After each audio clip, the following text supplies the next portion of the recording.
Que vamos a tener la posibilidad de charlar hoy con uno de los más grandes artistas que tiene esta patria, el señor Chango Spasiuk, a quien tengo al otro lado de la línea. Chango, muy buenas noches, ¿cómo andas? Hola, buenas noches. Che, qué lindo poder charlar con vos, qué lindo escucharte. Muchas gracias por atendernos en esta noche. No sé cómo estará allí donde estás vos. Acá en Córdoba está bastante frío, así que te digo que te vayas preparando, porque capaz que a fin de mes mejora un poquito, pero está fresquito por acá. No, Buenos Aires está frío. Dicen que mañana va a amanecer frío, pero bueno, es cierto, falta todavía. Falta. Sí. Así que hay que pasar agosto, dicen. ¿Cómo? Hay que pasar agosto, dicen, ¿viste? Hay que pasar agosto, pero bueno, me parece que la ola polar más polar me parece que ya pasó, pero bueno, ojalá que pase nada más por la gente, para el que a lo mejor, bueno, nada, tiene menos con qué enfrentar el frío. Uh-huh. Lo cierto es que por más que esté frío afuera, lo que venís a presentar, el espectáculo que vas a traer a Estudio Theater aquí a Córdoba, me parece que puede estar frío afuera, pero adentro va a estar bien calentito. Va a calentar la pista totalmente, porque me encanta venir con ese proyecto. La última vez que toqué en Córdoba fue en el Quality y habíamos presentado justamente Eike, uh-huh. Eso que estaba sonando, esa versión de Puinandí del disco Eike. Exactamente. Y agradezco tanto la conexión de la gente, cómo nos acompañó, pero ahora vamos con el proyecto de Taco y Suela, así que es cierto que va a estar más caliente porque va el DJ Laufan, calienta la pista una hora antes con intervenciones y loops alrededor de chamamé tradicionales y de una parte de la discografía del Litoral, y después con el ensamble que vamos a ir, son 4 acordeones arriba del escenario, uh-huh. Emiliano López, Santiago Torres, Enzo de Martini, que son 3 jóvenes acordeonistas, más yo, y después Fátima Serpa, Diego Arolfo y Marcos Villalba, y bueno, ahí es como pasar por shotis, polcas y mucho chamamé y a mover el cuerpo. Uh-huh. De eso se trata un poco el proyecto Taco y Suela, de celebrar celebrar este repertorio y mover el cuerpo. Bueno, te estaba recordando que ya has tenido experiencia de acercamiento a no sé si llamarle a la música electrónica, pero sí a los recursos que vienen más de lo digital, lo electrónico. Recuerdo aquel proyecto con Chancha Vía Circuito, que Pino Europeo era... Sí, Pino Europeo, el disco que hicimos con Pedro Canales. Exactamente, hermoso disco, por cierto. Pero me interesa de esto porque venís con estos 4 acordeones que son, entiendo, cuatro pibes jóvenes, digamos, en el mundo del acordeón. Sí, un poco el corazón del proyecto es, yo me relaciono mucho con los músicos jóvenes de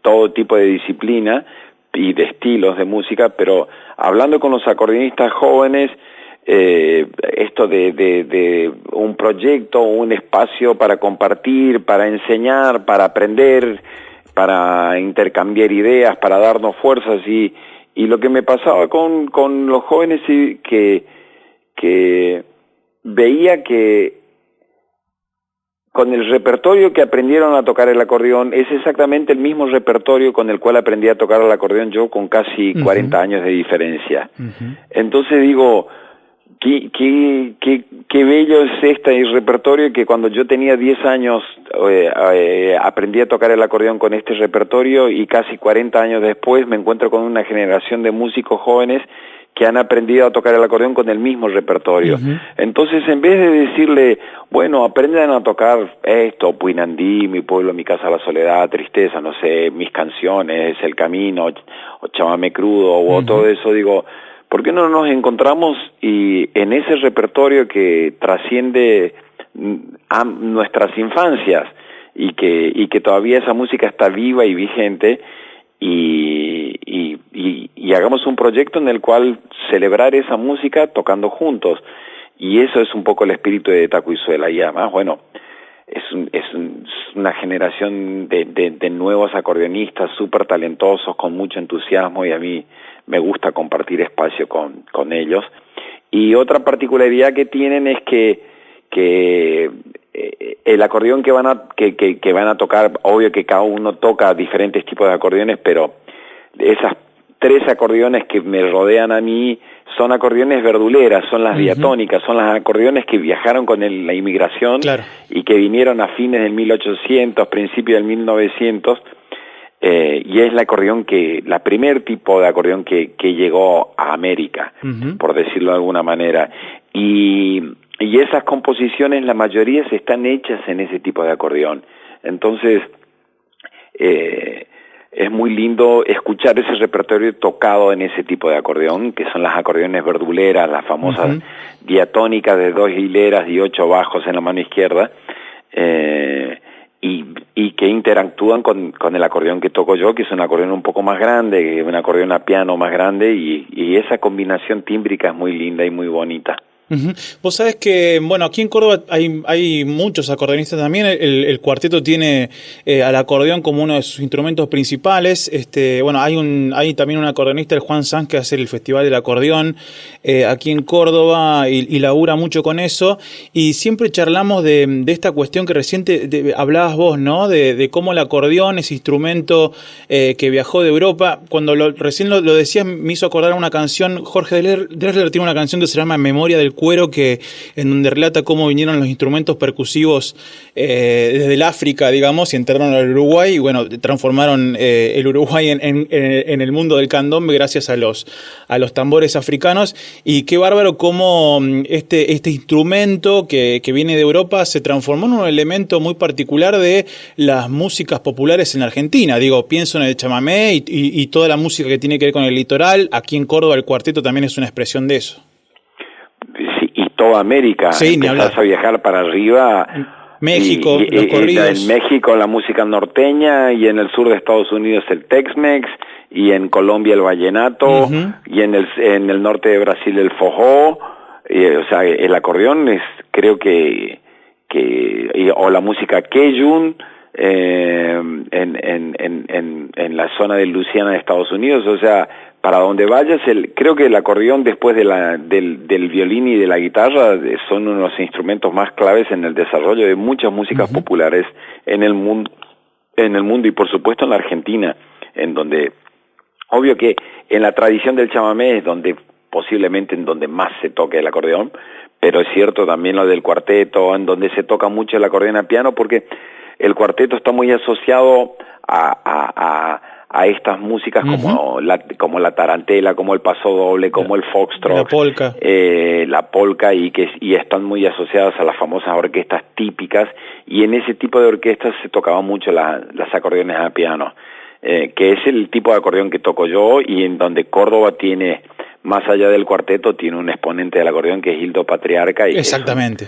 Es como un patriarca realmente del acordeón a piano, un tipo con una musicalidad increíble, y que tengo mis recuerdos de haberlo visto tocar, y él ha tenido la generosidad de haber ido a ver algunos conciertos míos. Muy hermoso hombre, y siempre que conecto el acordeón con Córdoba, la conecto también con Hildo Patriarca. ¿Te acordás cuándo fue la primera vez que viniste a tocar a Córdoba?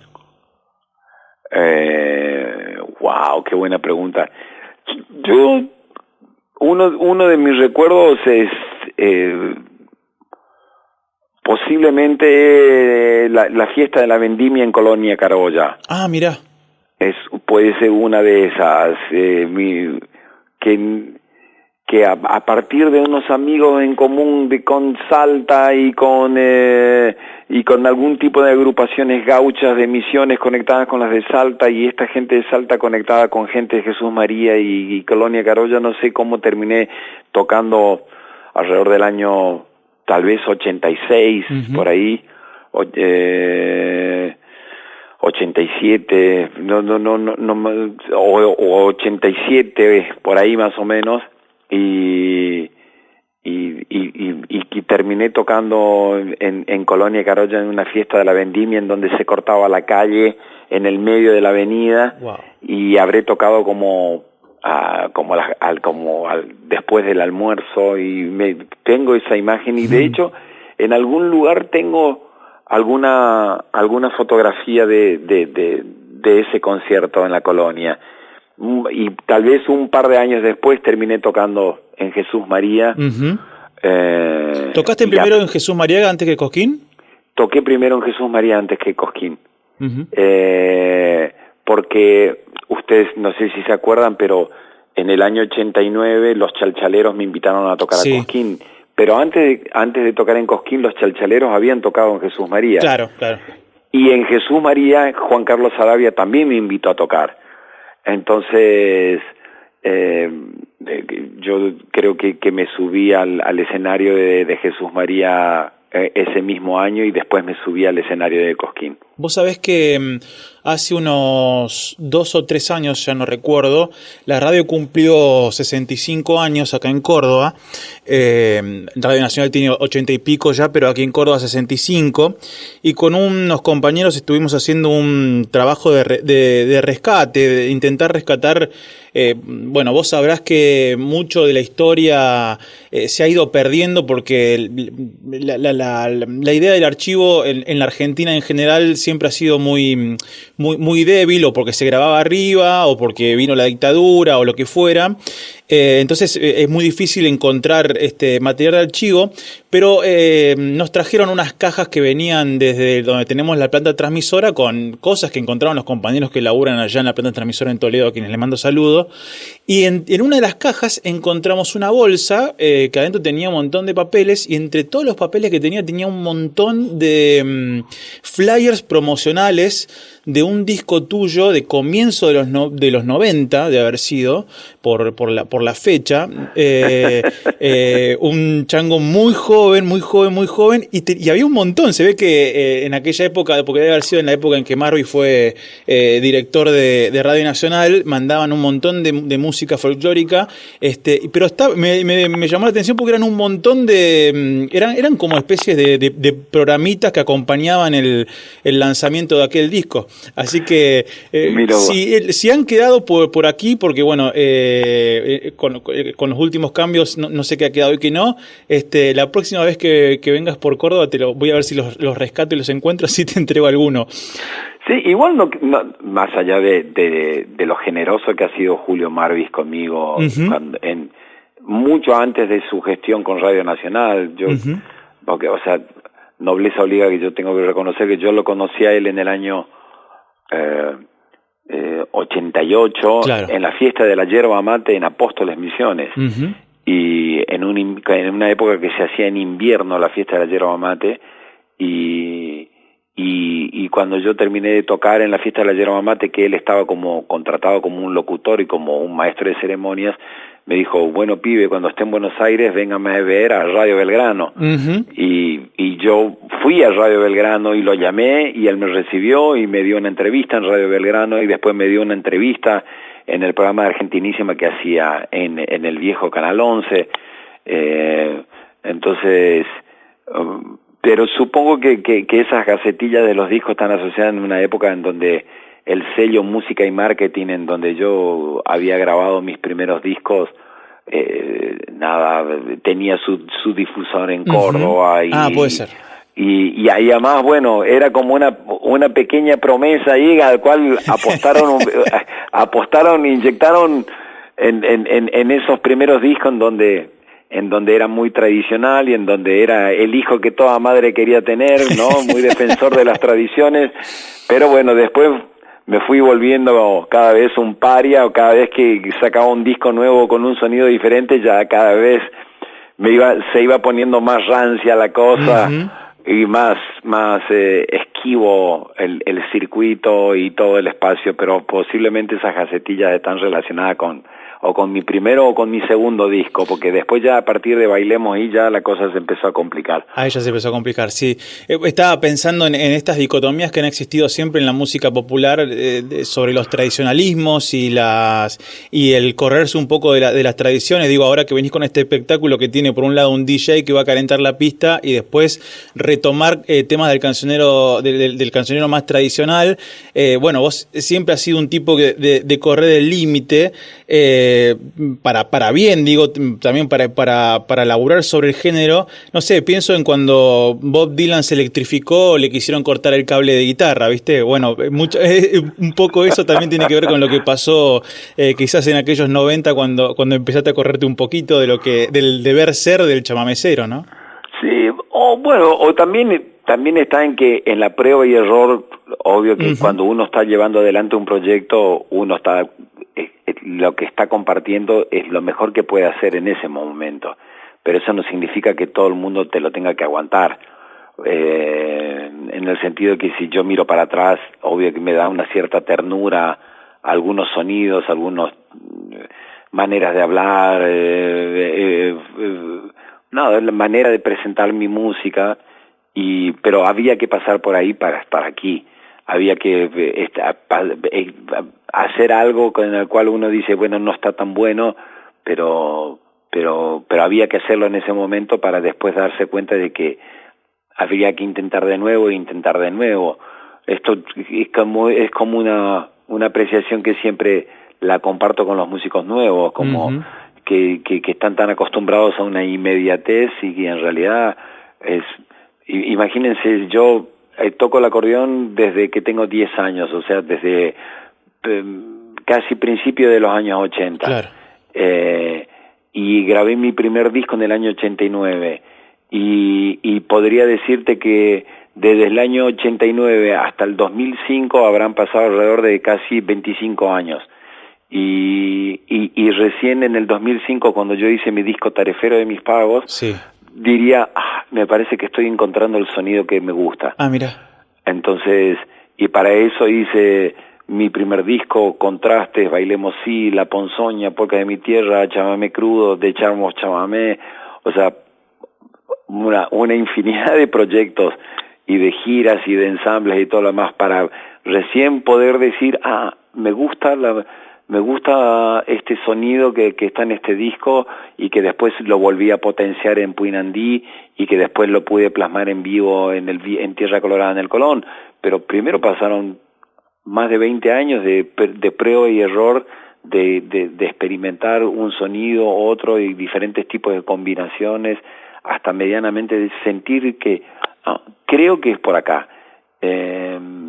Y obvio que yo miro para atrás y bueno, hay cosas que están lindas y hay otras que no tanto, pero había que haber pasado por ahí. Y algo que yo le puedo decir a los jóvenes es, hay que pasar por un montón de lugares y hay que enamorarse de volver a intentarlo una y otra vez hasta que en algún momento uno posiblemente encuentre algunas cosas como prueba y error dentro de las posibilidades y no tener miedo de equivocarse. Y te hago una consulta derivada de esto de lo que estás diciendo. Quizás, no sé si se puede explicar en palabras, porque quizás tiene que ver con una cuestión sensorial, pero ¿podés identificar qué es eso que encontraste que le faltaba a lo anterior? ¿Cómo lo entendí? Sí, podés identificar qué era eso que vos decís, qué es lo que le faltaba a tu sonido para haberlo encontrado en el 2005, digamos, ¿hay algo que se pueda decir, era esto o es una cuestión de escucha o de sensibilidad que por ahí no se puede traducir en palabra? Primero, para redondear con lo que dije anteriormente, sí. me acuerdo de una frase de Hernán Hesse, el escritor, que decía que para que pueda surgir lo posible es preciso intentar una y otra vez lo imposible. Entonces, entonces hay que enamorarse de intentar, ¿viste? Y a lo mejor suceda algo. Pero no, hay cosas que están relacionadas a veces con la composición, otras veces con el sonido, otras veces con el ensamble, otras veces con las combinaciones tímbricas. Es medio como, obvio que yo miro para atrás y no sé, me gusta mi primer chamamé, el corcho, y miro y digo, mira cómo me metía garfios acá. Pero después me gusta haber grabado en el segundo con Juanjo Domínguez, y me gusta en el tercero de haber empezado a experimentar con la percusión, y en La Ponzoña me gusta haber trabajado con Amílcar Gilaber, que es un viejo productor que grabó Yendo de la Cama al Living y un montón de discos de Charly García. Sí. Y después haber hecho una locura como Polcas de mi Tierra, Entonces no reniego de haber hecho Polka de mi tierra, estoy feliz, pero a lo mejor con la experiencia que tengo ahora, a lo mejor hubiese tenido más cabeza de producción, pero es bastante la cabeza de producción que tuve cuando lo hice. Chamamé Crudo es un disco que está grabado en 2 días. ¿En 2 días? En 2 días está grabado, más allá de la grabación de Mercedes, que fue en otro momento, pero en 2 días grabamos, y el tercer día descargamos lo que grabamos a una computadora para mezclarlo, y de ahí empiezan a surgir un montón de composiciones, como el mismo tema en Chamamé Crudo, y que después, cuando yo hago Tarefero de mis pagos, con un ensamble más acústico, y después de mis primeras giras europeas, en donde vuelvo a grabar Chamamé Crudo, y ahí hay otra versión, con la cual... Entonces, pero algunas cosas están relacionadas con la producción, con otras con el ensamble, muchas con el sonido, con el audio, con el tratamiento sonoro. Es como, no solamente se trata de las ideas, sino es como querer decir algo, pero la forma en que lo decís también, la fonética, la palabra, la impronta con la cual lo decís, lo expresás. El vehículo de esas ideas. Obvio que tampoco no podés trabajar solamente por la forma y el vehículo, porque lo que más importante de todo son las ideas. Pero si uno puede encontrar como un balance entre una buena idea y construir el esqueleto sonoro alrededor de esa idea, mejor. Pero no, son como prueba y error. Aunque, por ejemplo, veré si antes de que termine el año voy a sacar un disco de una grabación que tiene 22 años. Eso te estaba por preguntar, porque lo leí en una entrevista que te hicieron hace unos meses y quería saber en qué andaba ese proyecto. Claro, porque hace 22 años atrás fui a tocar un festival de jazz Uruguay con Darío Eskenazi, un pianista de jazz que vive en Nueva York, y tocamos, y después vinimos a tocar un club de jazz en Buenos Aires, y antes de que él se vuelva a Nueva York dije, no sé si nos vamos a volver a encontrar, ¿por qué no nos vamos a un estudio y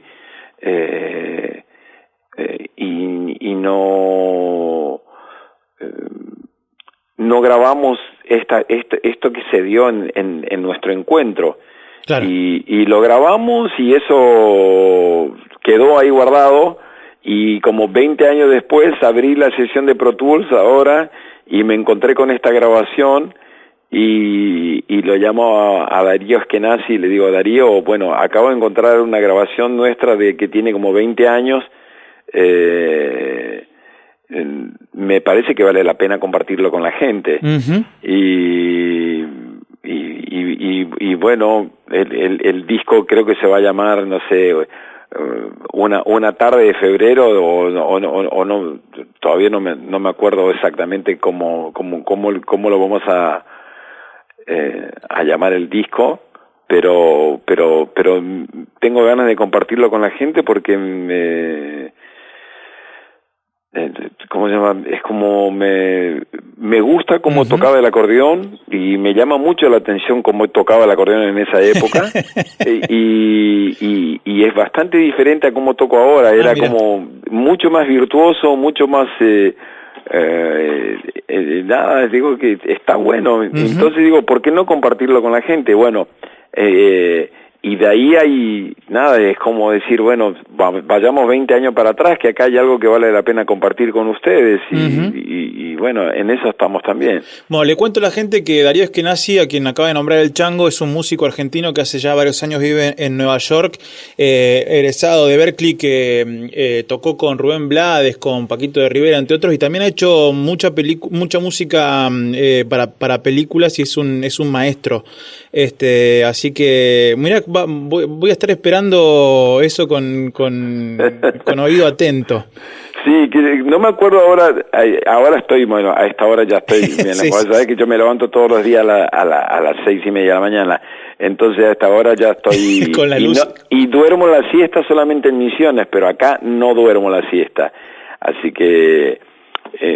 pero pronto van a estar enterados de este proyecto ahí, que seguramente que lo quiero compartir, no porque vayamos a salir a girar con Darío Eskenazi, pero sí me parece como está bueno lo que se dio en una tarde en donde hicimos 6 improvisaciones. Amílcar Gilaver, lo hicimos en el estudio de Fito Páez, en el que era de Fito, Circo Beat. El Circo Beat. El famoso Circo Beat. Y que tenía un piano de cola muy lindo, un cowboy ahí, y es como en una tarde nos sentamos y Amílcar Gilaver grabó y quedó ahí guardado, y digo, bueno, ahora es momento de decir, che, esto vale la pena, compartámoslo con la gente. Está buenísimo. Chango, ¿qué disfrutás más? ¿Ese momento así de estudio, de grabación, o el vivo? ¿O se disfruta o son distintos tipos de disfrute? Son diferentes tipos de disfrute. El vivo es mucho más bonito, por supuesto. Claro. Porque en el vivo hay algo que es diferente, pero hay un condimento más que es el colectivo. Claro. La gente, claro. El colectivo. No estoy, cuando hablo de la gente y del colectivo, no estoy hablando de la alegría de la gente, o del aplauso, o si va mucha o si va poca.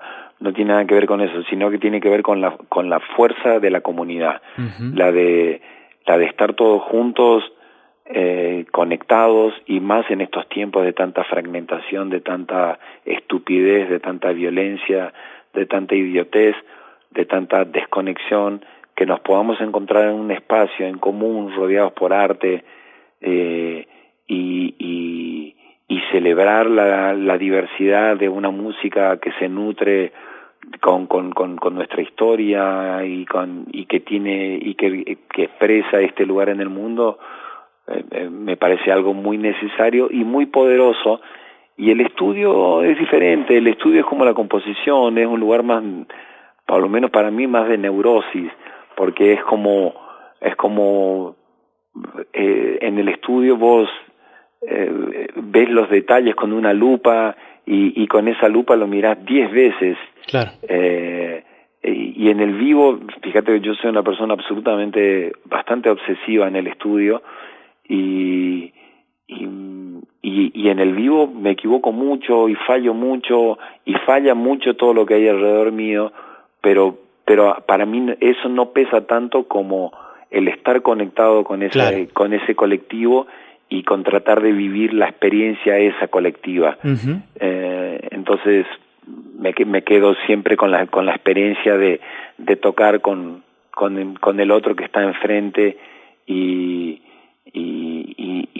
ese dar y recibir que va mucho más allá del aplauso o del halago o de la excesiva consideración que tiene el público a veces con un artista. Bueno, que está pasando ahora, esto lo vengo charlando recurrentemente también con muchos artistas, esto que está sucediendo y que vos un poco nombrabas de la fragmentación y demás, que terminan siendo el concierto, la excusa del encuentro, ¿no? Que también mucha gente por ahí decide gastarse el poco peso que tiene para ir a ver a un artista, y que también significa el encontrarse con el otro, el darse un abrazo y compartir la música, ¿no? Está sirviendo como también un poco de el concierto, un lugar de catarsis, de encuentro. Sí, y de encuentro y de reflexión colectiva. Uh-huh. Entonces, obvio que hay músicas que son para dormirte más de lo que ya estás dormido y adormecerte más todavía, pero hay otras músicas y otros espacios en donde la gente se reúne y para despertar de alguna manera, ¿no? Y de pensar en voz alta y fortalecer sus corazones y refinarnos también, y con el espejo del otro al lado de nosotros. Sí, y me parece que es necesario, y me parece que es un ejercicio necesario. en este momento, muy necesario. Y en este caso puntual también esto de taco y suela, o sea, la idea de mover el cuerpo, ¿no? La idea de mover el cuerpo, hemos sido bastante reticentes durante mucho tiempo en Argentina, quizás por una cuestión de nostalgia más arraigada a otras cuestiones, el hecho del uso del cuerpo, del baile, del disfrute, del exorcismo en un lugar de concierto, ¿no? Sí, y más, imagínate vos, yo que gran parte de mi música tiene todo este aspecto de introspectivo, claro, toda esa historia, y de golpe yo decía, pero ¿qué carajo quiere hacer el chango que ahora nos propone mover el cuerpo?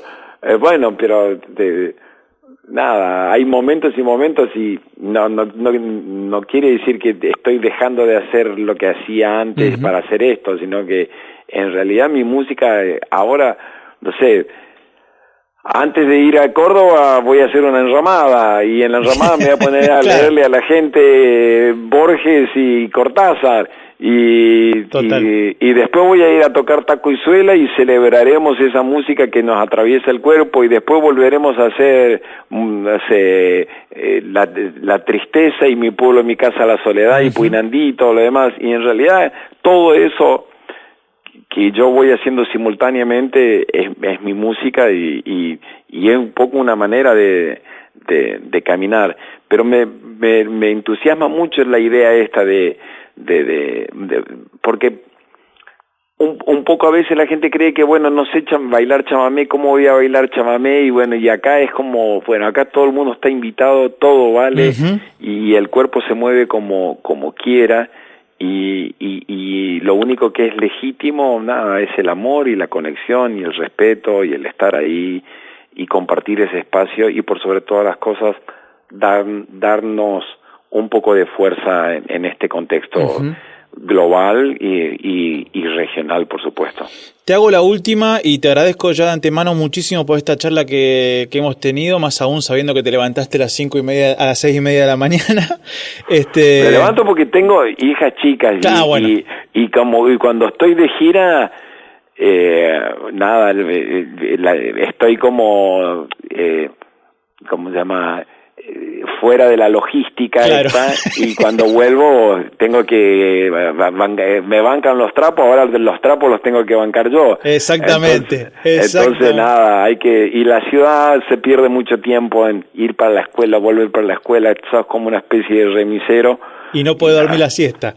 Y entonces nada, bueno, me ocupo con placer y todo lo demás, pero bueno, además hay que sacar al mito del músico que la bohemia y que la noche la cosa romántica, una reverenda pelotudez. O sea, si querés ser músico tenés que levantarte temprano y enfocarte a trabajar como un relojero, si no, no vas a poder producir absolutamente nada. Bueno, te pregunto, justamente, un poco lo has dicho, pero hace 30 y pico de años ya que salís a girar por el país y por el mundo, bueno, ¿qué te genera eso? El salir a la ruta, en este caso mostrar un espectáculo nuevo o a presentar un nuevo disco, encontrarte con la gente, ¿qué es lo que te genera en el cuerpo?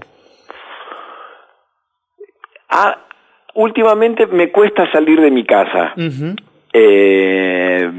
da como una pequeña angustia cuando tengo que salir de mi casa, pero una vez que ya estoy afuera, ya es como que estoy enfocado en lo que viene, y lo que viene siempre es un regalo, y el regalo más lindo que hay es la gente.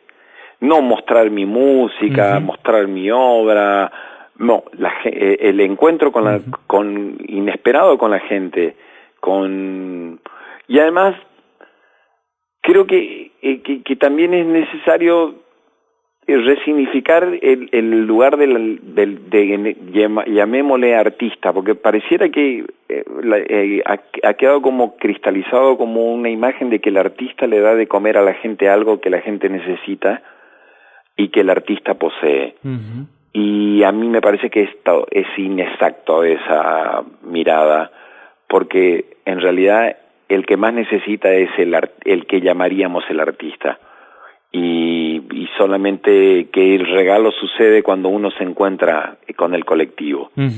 Entonces eso que pareciera que uno le da de comer a los demás, en realidad es lo que uno está buscando desesperadamente, y en ese contexto posiblemente todos tengamos la oportunidad de ser atravesados un alimento o por un regalo o por algo que nos atraviesa.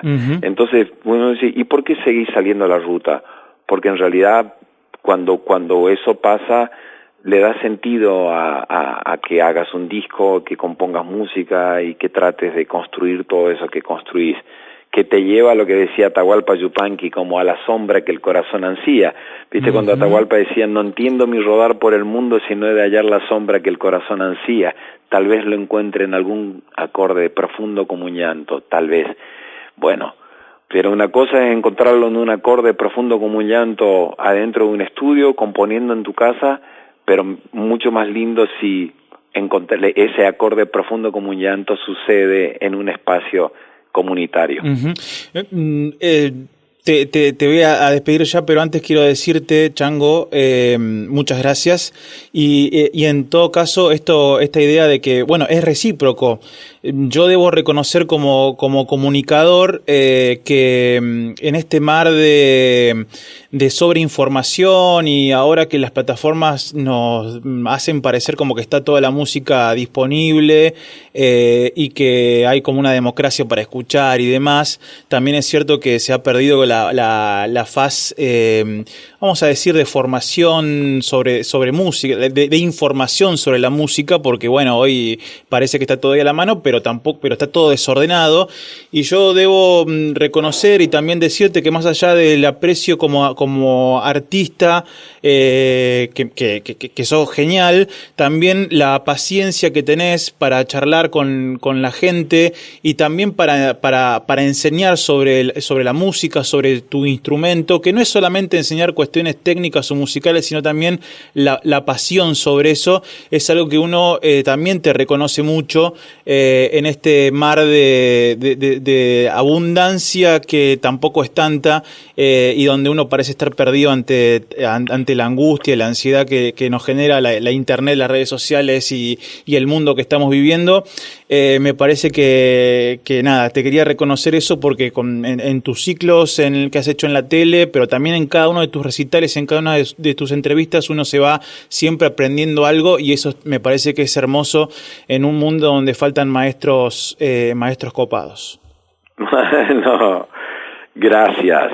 No, gracias a ustedes por darme la oportunidad de charlar, de invitarlos, de que vengan, no se lo pierdan a Taco y Suela, vale la pena ver el entusiasmo, el empuje de los chicos jóvenes, como de qué manera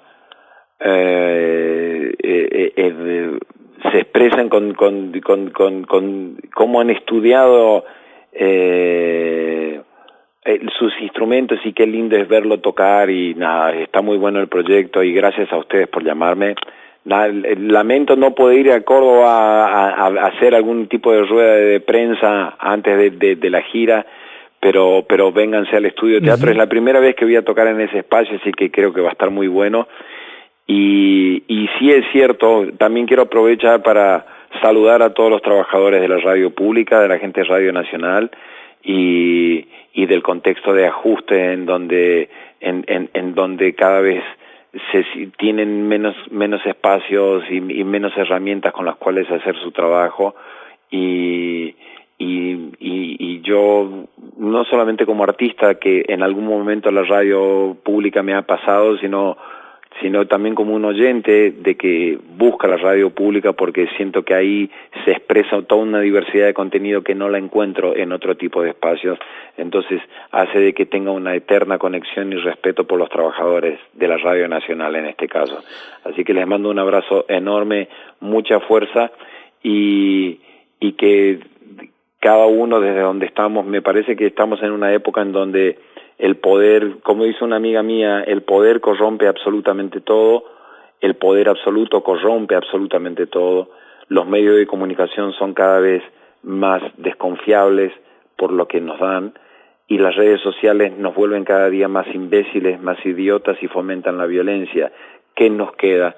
Tratarnos con respeto, dialogar, buscar algo en el otro en el cual podamos aprender y tratar de dar y recibir, tratarnos bien y usar cada pequeña oportunidad que tenemos como para nutrir eso, volver a la rueca, volver a algo absolutamente simple en un mundo que está pata para arriba y en donde nos da lo mismo ver una telenovela que ver lo que está sucediendo en Gaza y esos genocidios o en cualquier otro tipo de guerra en donde todo el mundo pierde y en donde estamos tan acostumbrados a lo que sucede con la gente con algún tipo de discapacidad y los jubilados y los trabajadores y los médicos y todo lo demás y que en algún momento eso nos duele y lo único que nos queda es juntarnos, aunque por más pequeña sea la comunidad, para darnos fuerza, para alimentar y sentir de que tarde o temprano el futuro depende de estar juntos, de conectarnos, de tratarnos bien y de respetarnos. Chango, vas a estar el sábado 30 de agosto en el Estudio Teatro Taco y Suela. Te agradezco muchísimo la charla, los minutos que nos has prestado para compartirte. Te mandamos un abrazo muy grande. Buenas noches, nos vemos allá. Abrazo muy grande. Saludos a todos.